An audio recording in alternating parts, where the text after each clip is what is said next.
Hello everyone, हमारे channel में आप सबका स्वागत है। कैसे हैं आप लोग? आई होप अच्छे होंगे, आपकी तैयारी अच्छी चल रही होगी। तो जैसा कि आपको पता है कि हम यूपी ट्रिपल एससी के पीवाईक्यू सब्जेक्ट वाइज कर रहे हैं, जिसमें हमने सबसे पहला सब्जेक्ट चूज किया है पॉलिटी, जिसके कुछ चैप्टर्स हम कर चुके हैं, जैसे कि भारत का संवैधानिक विकास, उद्देशिका, नागरिकता, मूल अधिकार। इनके प्रश्न हम ऑलरेडी देख चुके हैं, जो किसी न किसी तरीके के एग्जाम में पूछे गए हैं यूपी ट्रिपल एससी के। अब हम देख रहे हैं राज्य के नीति निदेशक तत्व और मूल कर्तव्य। इसके भी कुछ क्वेश्चंस हमने कल की क्लास में कर लिए हैं। आज हम उसके आगे के क्वेश्चन करेंगे, फिर हम नेक्स्ट टॉपिक पे चलेंगे। लेकिन उसके क्वेश्चन करने से पहले चलिए हम कुछ रिवाइज कर लेते हैं, ताकि आपको आगे प्रश्न करने में आसानी रहे। तो सबसे पहले हम रिवाइज कर लेते हैं कि राज्य के नीति निदेशक तत्व होते क्या हैं। तो राज्य के नीति निदेशक तत्व हमारे संविधान के भाग 4 में दिए गए हैं, आर्टिकल 36 से लेके 51 तक की। ठीक है, और ये कहाँ से लिए गए हैं, किस देश के संविधान से ये प्रेरित है? तो ये आयरलैंड के संविधान से प्रेरित है। ये राज्य के नीति निदेशक तत्व एक तरीके की गाइडलाइंस हैं, जो कि केंद्र सरकार और राज्य सरकार को ये बताती है कि जब भी वे कानून बनाएं तो वो इन पॉइंट्स को ध्यान में रखें कि उनके कानून कैसे होने चाहिए, वो ज़्यादा से ज़्यादा लोगों का हित कर सकें और उनकी बेहतरी कर सकें। तो ये बाध्य तो नहीं होते हैं राज्य सरकार और केंद्र सरकार पे, लेकिन ये उनका नैतिक दायित्व बन जाता है कि जब भी वो किसी प्रकार के कानून बनाएं तो वो इन बातों को ध्यान में रखें, ताकि सर्वांगीण विकास हो सके। ठीक है, इसमें हमने बहुत तरीके के जो है आर्टिकल्स देखे थे कि राज्य क्या क्या ध्यान रखेगा। जैसे कि आर्टिकल 36 में बोला गया है कि राज्य की वही परिभाषा होगी जो अनुच्छेद 12 में दी गई है। ठीक है, इसके अलावा जो अनुच्छेद 40 है वो ग्राम पंचायतों के गठन से संबंधित है, 44 समान नागरिक संहिता से संबंधित है। ऐसे करके हमने सारे प्रावधान देखे थे। फिर हमने देखा था मूल्य कर्तव्य क्या होते हैं। तो मूल कर्तव्य क्या होते हैं कि संविधान ने तो मौलिक अधिकार दे दिए हैं, उसने तो बता दिया है कि राज्य सरकार कैसी होनी चाहिए, केंद्र सरकार कैसी होनी चाहिए, नागरिकों का अधिकतम हित कैसे सुरक्षित किया जा सके, ये सब संविधान ने तो प्रावधान कर दिए हैं। लेकिन भारत के नागरिकों का भी कुछ कर्तव्य है। सब कुछ सिर्फ केंद्र सरकार या राज्य सरकार नहीं कर सकती है, नागरिकों का भी ये दायित्व है कि वे अपने कुछ कर्तव्यों का पालन करें, ताकि वो भी बेहतर सरकार बना सके और बेहतर देश बना सके। ठीक है, और सबका विकास कर सके और स्वयं का भी विकास कर सके। इसलिए कई प्रकार के कर्तव्य भी बनाए गए हैं नागरिकों के लिए। मूल संविधान में कर्तव्य नहीं थे। ठीक है, 42वें संविधान संशोधन अधिनियम के द्वारा स्वर्ण सिंह समिति की सिफारिशों के आधार पर मूल कर्तव्यों को जोड़ा गया है। ये जोड़ा गया है भाग 4A में, और आर्टिकल है 51A। इसके तहत स्टार्टिंग में केवल जब मूल कर्तव्यों को शामिल किया गया 42वें संविधान संशोधन अधिनियम से, तो इसमें 10 कर्तव्य थे। फिर बाद में 86वें संविधान संशोधन अधिनियम के द्वारा एक 11वां मूल कर्तव्य भी इसमें शामिल किया गया, जो कि शिक्षा से संबंधित है। ठीक है, तो ये सारी चीजें हमने कल की क्लास में देखी थी। अब हम चलिए आज का पहला प्रश्न शुरू करते हैं। भारत के संविधान के किस अनुच्छेद में पोषण के स्तर और जीवन स्तर को बढ़ाने के लिए सार्वजनिक स्वास्थ्य में सुधार के लिए राज्य के कर्तव्य के बारे में बात की गई है? देखिए ऑप्शन: अनुच्छेद 12, अनुच्छेद 33, अनुच्छेद 47 या अनुच्छेद 18।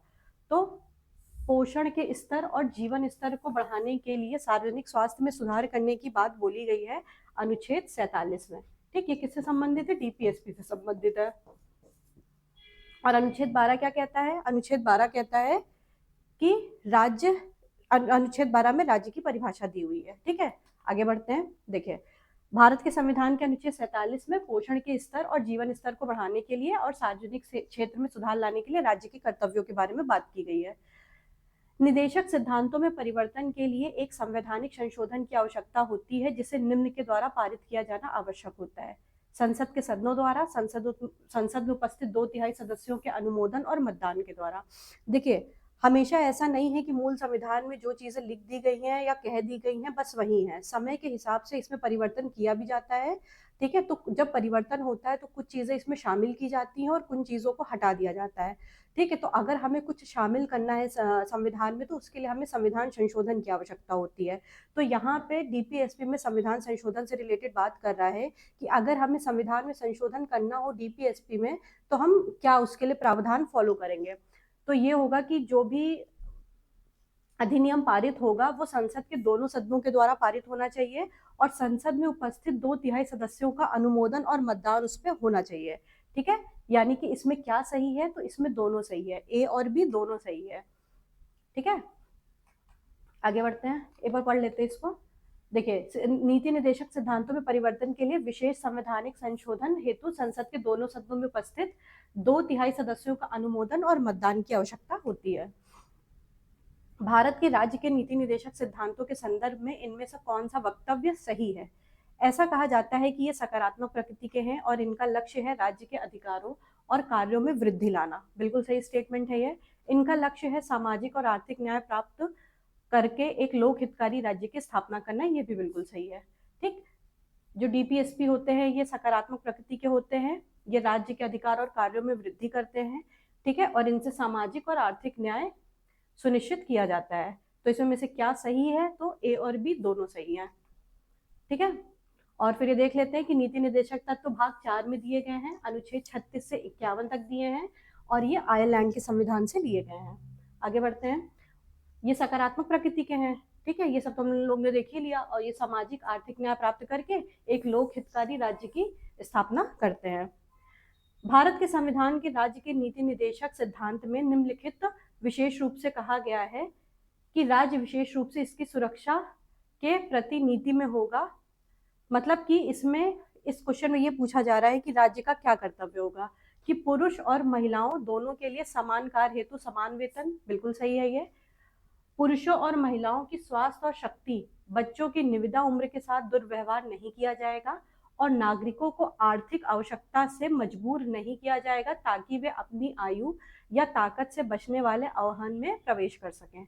ठीक, ये जो स्टेटमेंट बेस्ड क्वेश्चन होते हैं इनको बहुत ध्यान से पढ़ने की जरूरत होती है, तो आप थोड़ा सा पॉज करके इसको ध्यान से पढ़िए, फिर आंसर टिक करिए। ठीक है, तो ये दोनों ही प्रावधान डीपीएसपी में किए गए हैं, तो इसलिए ये दोनों ही ठीक होंगे। देखिए, भाग 4 में राज्य के नीति निर्देशक तत्वों के बारे में है।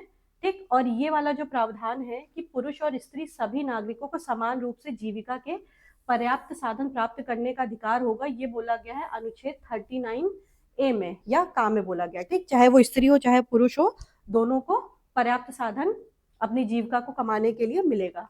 ठीक है, और 39E में ये क्या है, 39E, इसके अनुसार पुरुष और स्त्री कर्मकारों के स्वास्थ्य और शक्ति का तथा बालकों की सुकुमार अवस्था का दुरुपयोग ना हो और आर्थिक आवश्यकता से विवश होकर नागरिकों को ऐसे रोजगार में ना जाना पड़े जो उनकी आयु या शक्ति के अनुकूल ना हो। ठीक है, तो इसका भी प्रावधान 39E में किया गया है।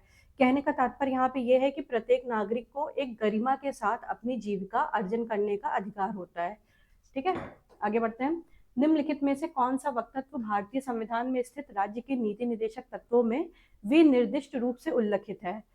राज्य अपनी नीति को विशिष्टतया निम्नोन्मुखी बनाएगा जिनमें समुदाय के भौतिक संसाधनों का स्वामित्व और नियंत्रण इस प्रकार बटा हो जिससे सर्वोत्तम रूप में सामूहिक हित सद सके। ठीक है, राज्य बिल्कुल ये कोशिश करेगा कि जितने भी भौतिक संसाधन है वो उसकी पहुंच सब तक समान रूप से हो या अधिकतम हो सके। दूसरा पॉइंट क्या है कि आर्थिक व्यवस्था इस प्रकार चले जिससे धन और उत्पादन साधनों का सर्वसाधारण के लिए अहितकारी संकेंद्रण ना हो। कहने का तात्पर्य यह है कि आर्थिक व्यवस्था राज्य सरकार और केंद्र सरकार इस तरीके से करने का प्रयत्न करेगी कि किसी एक वर्ग विशेष या किसी एक समृद्धशाली वर्ग तक ही आर्थिक संसाधन सीमित ना हो, उनका वितरण सब में समान रूप से हो और वो विकेंद्रीकृत हो। ठीक है, यानी कि सबको मिले, ना कि सिर्फ किसी एक के पास रहे। तो इनमें से किसकी व्यवस्था डीपीएसपी करता है? तो इन दोनों की ही व्यवस्था करता है, इसलिए ये दोनों ही पॉइंट ठीक है। इसका उत्तर क्या हो जाएगा? ए और बी दोनों। फिर यही देख लीजिए, डीपीएसपी का प्रावधान भाग 4 में है, 36 से 51 तक है, आयरलैंड से लिया गया है। ठीक है, और नीति निर्देशक तत्व विधायिका और कार्यपालिका के लिए एक अनुदेश है, अर्थात सरकार यानी कि केंद्र सरकार, राज्य सरकार और स्थानीय सरकार इन्हें लागू कराने के लिए बाध्य नहीं है, लेकिन ये उसका नैतिक दायित्व है कि जब भी वो प्रावधान करे या कानून बनाए तो वो इन प्रावधानों को या इन अनुच्छेदों को ध्यान में रख के ही बनाए। देखिए, अनुच्छेद 39 के तहत राज्य अपनी नीति को इस प्रकार बनाएगा कि समुदाय के भौतिक संसाधनों का स्वामित्व और नियंत्रण इस प्रकार बटा हो जिससे कि सर्वोत्तम रूप में सामूहिक हित सध सके तथा आर्थिक व्यवस्था इस प्रकार चले जिससे धन और उत्पादन साधनों का सर्वसाधारण के लिए अहितकारी संकेंद्रण ना हो। इस पॉइंट में आपको ये याद रखना है कि आपको अनुच्छेद याद होने चाहिए, क्योंकि कभी कभी आपसे क्वेश्चन ऐसे भी पूछ सकता है कि आपको स्टेटमेंट फॉर्म में ये क्वेश्चन दे देगा और 4 ऑप्शन दे देगा कि बताइए ये प्रावधान कौन से अनुच्छेद में किया गया है, तो इसलिए आपको अनुच्छेद भी याद करना जरूरी है। निम्नलिखित में से किसका भारत के मूल संविधान में राज्य नीति निदेशक सिद्धांत के रूप में उल्लेख नहीं किया गया है? कौन सा इसमें से डीपीएसपी नहीं है? जीवन स्तर को बढ़ाना राज्य का कर्तव्य है, पोषण का स्तर बढ़ाना राज्य का कर्तव्य है, पर्यावरण की रक्षा करना और बेहतर बनाना राज्य का कर्तव्य है, सार्वजनिक स्वास्थ्य में सुधार करना राज्य का कर्तव्य है। तो इसमें से राज्य का कर्तव्य नहीं है या डीपीएसपी नहीं है पर्यावरण की रक्षा करना और बेहतर बनाना, ठीक है, ये राज्य का कर्तव्य नहीं है, ये नागरिकों का कर्तव्य है, यानी कि ये डीपीएसपी नहीं है, ये फंडामेंटल ड्यूटीज है, मौलिक कर्तव्य है। ठीक, बाकी जीवन स्तर को बढ़ाना ये राज्य का कर्तव्य है, पोषण का स्तर बढ़ाना ये भी राज्य का कर्तव्य है, सामाजिक स्वास्थ्य में सुधार करना ये भी राज्य का कर्तव्य है। ठीक है, और ये किसमें बोला गया है? पोषाहार स्तर, जीवन स्तर को ऊंचा उठाना और लोक स्वास्थ्य व्यवस्था में वृद्धि के साथ मादक द्रव्यों पर प्रतिबंध, ये ध्यान रखेंगे आप, मादक द्रव्यों पर प्रतिबंध का प्रयास करना राज्य का कर्तव्य होगा, ये बोला गया है अनुच्छेद 47 में। इंपॉर्टेंट है आपके लिए, ध्यान रखेंगे। ठीक है,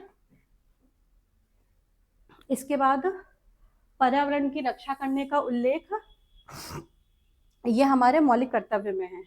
ठीक है, और इसको 42वें संविधान संशोधन अधिनियम के द्वारा 1976 में जोड़ा गया था, क्योंकि पूरा मौलिक कर्तव्य 42वें संविधान संशोधन अधिनियम के द्वारा जोड़ा गया है।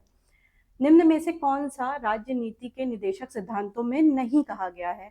शिक्षा का अधिकार, ग्राम पंचायतों का संगठन, क्या होगा इसमें से? ए और बी दोनों, ए और बी में से कोई नहीं, केवल ए और बी दोनों या केवल बी? कौन सा डीपीएसपी में नहीं कहा गया है? तो इसका उत्तर क्या होगा? केवल ए। शिक्षा का जो अधिकार होता है ये मौलिक अधिकार है, ठीक है, ये डीपीएसपी नहीं है। और ग्राम पंचायतों का गठन ये डीपीएसपी है, ये अनुच्छेद 40 में इसका प्रावधान है। ठीक है, देखिए इसमें शिक्षा का अधिकार शामिल नहीं है, जबकि अनुच्छेद 40 ग्राम पंचायतों के गठन का मूल संविधान में वर्णन है। निदेशक सिद्धांतों को उस क्रम में व्यवस्थित करें जिस क्रम में वे संविधान में सूचीबद्ध हैं, यानी कि इनको सीक्वेंस से लगाना है कि सबसे पहले क्या है, फिर उसके बाद क्या है, फिर उसके बाद क्या है। राज्य द्वारा लोगों के कल्याण को बढ़ावा देने के लिए सामाजिक क्रम को सुरक्षित रखना, समान न्याय और मुफ्त कानूनी सहायता, ग्राम पंचायतों के गठन को संगठित करना। इसमें से क्या होगा इसका उत्तर? इसका उत्तर होगा सी, PQR। सबसे पहले ये आता है, इसके बाद समान न्याय और मुफ्त कानूनी सहायता ये 39A के तहत है, ठीक है, और ग्राम पंचायतों को संगठित करना ये अनुच्छेद 40 के तहत है, और ये वाला जो है आपका ये अनुच्छेद 38 के तहत है। ठीक है, ये ध्यान रखेंगे। राज्य द्वारा लोगों के कल्याण को बढ़ावा देने के सामाजिक क्रम को सुरक्षित करना ये अनुच्छेद 38 के तहत प्रावधान है। समान न्याय और मुफ्त कानूनी सहायता ये 39A के तहत प्रावधान है, और ग्राम पंचायतों को संगठित करना ये अनुच्छेद 40 के तहत है। तो इसका क्रम होगा PQR। ठीक है, अब ये देखिए, और डीपीएसपी भाग 4 में अनुच्छेद 36 से 51 तक है। ठीक है, इसके बाद क्या है, एक महत्वपूर्ण पॉइंट ये है कि ये वाद योग्य नहीं होते हैं। ठीक है, और इसमें क्या है, लोक कल्याण को बढ़ावा देने के सामाजिक क्रम को सुरक्षित रखना ये अनुच्छेद 38 में प्रावधान है, और नालसा का प्रावधान 39A में है, ग्राम पंचायतों का गठन अनुच्छेद 40 में है। राज्य के नीति निदेशक सिद्धांतों के अंतर्गत किस अनुच्छेद में राष्ट्रीय महत्व के स्मारक स्थानों और वस्तुओं के संरक्षण के विषय में कहा गया है? 36, 49, 42 या 38? किसके तहत बोला गया है? ये बोला गया है अनुच्छेद 49 के तहत। ठीक है, क्या बोला गया है इसके तहत? कि राष्ट्रीय महत्व के स्मारकों, स्थानों और वस्तुओं का संरक्षण किया जाएगा राज्य के द्वारा। ठीक है, और राज्य के नीति निदेशक तत्वों का उद्देश्य होता है सामूहिक रूप से भारत में आर्थिक और सामाजिक लोकतंत्र की रचना करना और कल्याणकारी राज्य की स्थापना करना। राज्य के नीति निदेशक सिद्धांतों में से किसका संविधान में संबंधित अनुच्छेदों के साथ सही रूप से मिलान किया गया है? पोषण और जीवन स्तर को ऊंचा उठाने और सार्वजनिक स्वास्थ्य में सुधार के लिए राज्य का कर्तव्य, ये बोला गया अनुच्छेद 47 में। प्रबंधन में यानी कि मैनेजमेंट में श्रमिकों की सहभागिता, ये बोली गई है 43A में। बच्चों के लिए मुफ्त और अनिवार्य शिक्षा, इसका प्रावधान किया गया है अनुच्छेद 45 में। तो इसमें में से क्या सही है? तो इसमें में से तीनों ही सही है। ठीक है, तीनों का आर्टिकल सही है। पोषण और जीवन स्तर को सुधारने की बात 47 में है, प्रबंधन में श्रमिकों की सहभागिता ये भी 43A में है, ये 43A में है, और बच्चों के लिए मुफ्त और अनिवार्य शिक्षा ये 45 में है। ठीक है, आगे बढ़ते हैं। निम्नलिखित में से, अच्छा यहाँ पे आप ये ध्यान रखेंगे कि ये जो प्रबंधकों में श्रमिकों की सहभागिता 43A के तहत है, इसको 42वें संविधान संशोधन अधिनियम के माध्यम से शामिल किया गया था, ये पहले नहीं था। निम्नलिखित में से कौन सा राज्य नीति के निदेशक सिद्धांतों में उल्लिखित नहीं था? काम पाने का अधिकार, कार्यस्थल पर उचित और मानवीय परिवेश तथा मातृत्व सहायता का प्रावधान। इसमें से किसका उल्लेख नहीं था? इन दोनों का ही नहीं था। ठीक है, देखिए उपयुक्त दोनों कथन क्रमशः अनुच्छेद 41 और 42 के अंतर्गत राज्य के नीति निर्देशक सिद्धांतों में संविधान निर्माण के समय से ही सम्मिलित है। ठीक है, जबकि 42वें संविधान संशोधन अधिनियम के द्वारा कौन से डीपीएसपी को शामिल किया गया है? तो 39A को शामिल किया गया है, यानी कि समान न्याय और निःशुल्क विधिक सहायता। 43A के तहत उद्योगों के प्रबंधन में कर्मकारों की भागीदारी और 48A के तहत पर्यावरण, वन और वन्य जीवों की रक्षा को शामिल किया गया है। और 44वें संविधान संशोधन द्वारा कौन से नीति निर्देशक तत्व शामिल किए गए हैं? यह अनुच्छेद 38(2), ठीक, जिसमें क्या है कि राज्य आय की असमानता को कम करेगा, प्रतिष्ठा, अवसर और सुविधाओं की असमानता को समाप्त करेगा। यह इस सभा का प्रयोजन है कि भविष्य में विधायिका और कार्यकारिणी दोनों को ही इस भाग में अधिनियमित इन सिद्धांतों के लिए केवल आडंबर नहीं करना चाहिए, बल्कि उन्हें सभी कार्यकारिणी और विधायी कार्यवाहियों का आधार बनाया जाना चाहिए, जिन्हें आगे चलकर देश के शासन के मामले में प्रयोग किया जा सकता है। तो ये स्टेटमेंट राज्य के नीति निदेशक सिद्धांतों के संबंध में किसने कहा था? Doctor B.R. अम्बेडकर, जवाहरलाल नेहरू, सरदार वल्लभ भाई पटेल या डॉक्टर राजेंद्र प्रसाद? एक बार आप पॉज करके स्टेटमेंट फिर से पढ़िए ध्यान से, फिर बताइए कि ये किसने कहा था। ये कहा था डॉक्टर B.R. अम्बेडकर ने। ठीक है, और आगे देख लेते हैं। कुछ स्टेटमेंट और हैं जो इंपॉर्टेंट है, जो पूछे जा सकते हैं आपसे। लोगों के लिए उत्तरदायी कोई भी मंत्रालय संविधान के भाग 4 में वर्णित उपबंधों की अवहेलना नहीं कर सकता है। ये किसने बोला था? ये बोला था एहलादी कृष्ण स्वामी अय्यर ने। राज्य के नीति निदेशक तत्व एक ऐसा चेक है जिसे बैंक की सुविधा अनुसार अदा किया जाता है, ये बोला था केटी शाह ने। ये बहुत इंपॉर्टेंट है, ये तो पीसीएस के एग्जाम में भी पूछा जा चुका है। ठीक है, और ये आपके एग्जाम के लिए भी महत्वपूर्ण है। भारत में राज्य के नीति निदेशक सिद्धांतों के संदर्भ में दिए गए विकल्पों में से कौन सा वक्तव्य सही है? ये सिद्धांत समाजवादी विचारधारा पर आधारित हैं, इनमें जनमत का सार निहित है और इनका उद्देश्य है कि जनता की इच्छाओं को प्रतिफलित करना। तो इसमें से कौन सा सही है? तो इसका उत्तर होगा ए और बी, दोनों ही सही हैं। ठीक है, देखिए राज्य के नीति निदेशक सिद्धांत समाजवादी, गांधीवादी और उदार बुद्धिजीवी विचारधारा पर आधारित हैं। यह मूल अधिकारों के साथ संविधान की आत्मा और दर्शन है, जिनमें जनमत का सार निहित है और इसका उद्देश्य है जनता की इच्छाओं को प्रतिफलित करना। भारतीय संविधान का कौन सा अनुच्छेद यह कहता है कि राज्य देश के पर्यावरण के संरक्षण और संवर्धन का और वन्य जीवों की रक्षा करने का प्रयास करेगा? किसमें ये प्रावधान है? तो ये प्रावधान है 48A के तहत। देखिए संविधान का अनुच्छेद 48 से यह प्रावधान करता है कि राज्य देश के पर्यावरण के संरक्षण और संवर्धन और वन्य जीवों की रक्षा करने का प्रयास करेगा। अनुच्छेद 24 ये क्या है? ये मौलिक अधिकार है, फंडामेंटल राइट है। ये बोलता है कि कारखानों में बालिकों के नियोजन पर ये प्रतिषेध लगाता है। और अनुच्छेद 36 कहता है कि राज्य का वही अर्थ होगा जो मूल अधिकारों के भाग 3 में है, यानी कहने का मतलब है कि जो कि मूल अधिकार के अनुच्छेद 12 में कहा गया, यानी कि 12 में और 36 में राज्य की समान परिभाषा है। ये देखिए लिखा गया है, अनुच्छेद 12 में भाग 3 के प्रयोजनों के लिए राज्य शब्द को परिभाषित किया गया है। नेक्स्ट क्वेश्चन पे चलते हैं। निम्न में से किस राज्य के नीति निदेशक सिद्धांत का उद्देश्य एक ऐसी सामाजिक व्यवस्था का निर्माण करना है जिससे लोगों की उन्नति और कल्याण हो? इसके बारे में पहले स्टेटमेंट है कि राज्य लोगों के कल्याण के लिए एक ऐसी सामाजिक व्यवस्था स्थापित करने और उसे बढ़ाने का पूरा प्रयत्न करेगा जहां लोगों को न्यायिक, सामाजिक और राजनीतिक सुरक्षा मिल सके। राष्ट्रीय जीवन की संस्थाओं को भी जोड़ने के लिए इसको सूचित करेगा। दूसरा स्टेटमेंट है राज्य पूरा प्रयास करेगा कि लोगों की आय के अंतर को कम से कम कर सके और उनकी स्थितियों, सुविधाओं और अवसरों के बीच असमानताओं को दूर कर सके, न सिर्फ अलग अलग लोगों के लिए बल्कि उन लोगों के लिए भी जो अलग अलग समूहों में रहते हैं या अलग अलग कामों से जुड़े हुए हैं। तो किसका प्रावधान डीपीएसपी में किया गया है? तो इन दोनों का ही प्रावधान डीपीएसपी में किया गया है। ठीक है, चलिए आगे बढ़ते हैं। राज्य के नीति निर्देशक सिद्धांतों के बारे में कौन सा गलत है? वे अदालत द्वारा लागू होते हैं, बिल्कुल नहीं, इनको ये बाध्य नहीं होते हैं, ये इन्फोर्सेबल नहीं होते हैं कोर्ट के द्वारा। ये आयरलैंड के संविधान में दिए गए निर्देशक सिद्धांतों से प्रेरित हैं, ये बिल्कुल सही है। ठीक है, डीपीएसपी का प्रावधान आयरलैंड के सिद्धांत संविधान से लिया गया है, तो इसका उत्तर क्या हो जाएगा? केवल क्यू। सॉरी, इसमें आपको गलत बताना था, है ना, यानी कि ये सही है, इसमें आपको गलत बताना है, तो इसका उत्तर हो जाएगा केवल पी। आगे बढ़ते हैं। इनमें से कौन सी वह श्रेणी नहीं है जिसके तहत राज्य के निदेशक सिद्धांतों को वर्गीकृत किया जा सकता है? स्मारकों की सुरक्षा, पर्यावरण की, अन्य देशों के साथ संबंध, आर्थिक और समाजवादी। वह कौन सी श्रेणी नहीं है जिसके तहत डीपीएसपी को क्लासिफाई किया गया है? तो इसका उत्तर होगा अन्य देशों के साथ संबंध। इसका प्रावधान उसमें किया गया है, कर्तव्यों में किया गया है। ठीक है, अन्य देशों के साथ संबंध, इसकी कोई अलग से श्रेणी डीपीएसपी में नहीं है। देखिए इसको पढ़ लेते हैं। अनुच्छेद 49 कहता है कि राष्ट्रीय महत्व के स्मारक, स्थान और वस्तुओं का संरक्षण किया जाएगा। अनुच्छेद 48 का कहता है पर्यावरण का संरक्षण, संवर्धन और वन्य जीवों की रक्षा। और 51 कहता है अंतरराष्ट्रीय शांति और सुरक्षा की अभिवृद्धि करना।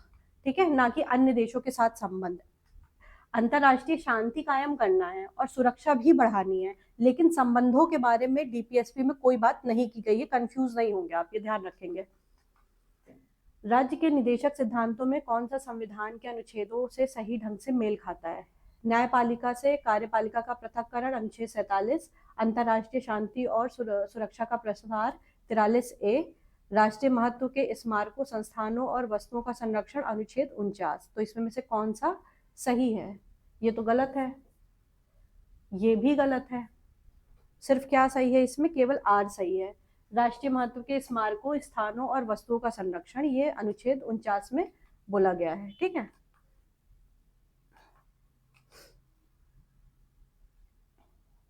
देखिए ऐतिहासिक और राष्ट्रीय महत्व के स्मारकों की रक्षा, ये बोला गया है अनुच्छेद 49 में। ठीक है, ये सही है। इसके बाद 47 में बोला गया है राज्य सार्वजनिक स्वास्थ्य में सुधार और मादक द्रव्यों और हानिकारक औषधियों का निषेध करेगा। ठीक है, इसके बाद 43A के तहत विधान अथवा अन्य किसी रीति से उद्योग में लगे हुए उपक्रमों और संस्थाओं या अन्य अच्छा, ये वाला प्रोविजन है कि मैनेजमेंट में कर्मकारों की भागीदारी, ये बोला गया है 43A के तहत। ठीक है, आगे बढ़ते हैं। भारतीय संविधान का अनुच्छेद 48 भारत सरकार को अधिदेश देता है कि वो मादक द्रव्यों के सेवन पर रोक लगाए, पर्यावरण की रक्षा और विकास करे, पिछड़े वर्गों के शैक्षणिक और आर्थिक हितों का संवर्धन करे, गाय और बछड़ों के वध पे रोक लगाए। तो इसका उत्तर क्या होगा? गाय और बछड़ों के वध पर रोक लगाए। ठीक है, देखिए अनुच्छेद 48 में राज्य कृषि और पशुपालन को आधुनिक और वैज्ञानिक बनाने का प्रयास करेगा तथा विशेष रूप से दुधारू और वाहक पशुओं की नस्लों के संरक्षण और सुधार के लिए उनका वध रोकने के लिए कदम उठाएगा। 47 में बात की गई है मादक द्रव्यों के सेवन पर रोक लगाना, और 43A में उद्योगों के प्रबंध में कर्मकारों की भागीदारी सुनिश्चित करना। इसको भी 42वें संविधान संशोधन अधिनियम के द्वारा जोड़ा गया था, आप ये ध्यान रखेंगे। ठीक है, 42वें संविधान संशोधन अधिनियम के द्वारा इसको जोड़ा गया था। आगे बढ़ते हैं। 1976 में राष्ट्रीय आपातकाल के दौरान भारत के संविधान का अध्ययन करने की जिम्मेदारी जिस समिति को सौंपी गई थी, उसका अध्यक्ष कौन था? ज्ञानी जैल सिंह, कर्ण सिंह, वीके कृष्ण मेनन या सरदार स्वर्ण सिंह समिति? तो इसका उत्तर क्या होगा? सरदार स्वर्ण सिंह समिति को ये दिया गया था काम कि वो मौलिक कर्तव्यों का अध्ययन करें और उसके बारे में अपना विचार विमर्श प्रस्तुत करें। 1976 में राष्ट्रीय आपातकाल के दौरान भारत के संविधान का अध्ययन करने की जिम्मेदारी जिस समिति को सौंपी गई थी, उसके अध्यक्ष सरदार स्वर्ण सिंह थे। इस समिति की अनुशंसा पर संविधान के 42वें संविधान संशोधन 1976 के द्वारा मौलिक कर्तव्यों को संविधान में जोड़ा गया। इसे भाग 4A में अनुच्छेद 51 का के तहत शामिल किया गया। और ये कहाँ के संविधान से प्रेरित है? ये रूस के संविधान से प्रेरित है या रूस के संविधान से लिया गया है। ठीक है, तो आज के लिए इतना ही। आप पढ़ते रहिए, अगर आपका कोई सजेशन है तो वो कमेंट में बताइए, या अगर कोई आपको और लग रहा है कि इसमें और इम्प्रूवमेंट की जा सकती है तो भी आप बता सकते हैं। आज के लिए इतना ही। Thank you very much.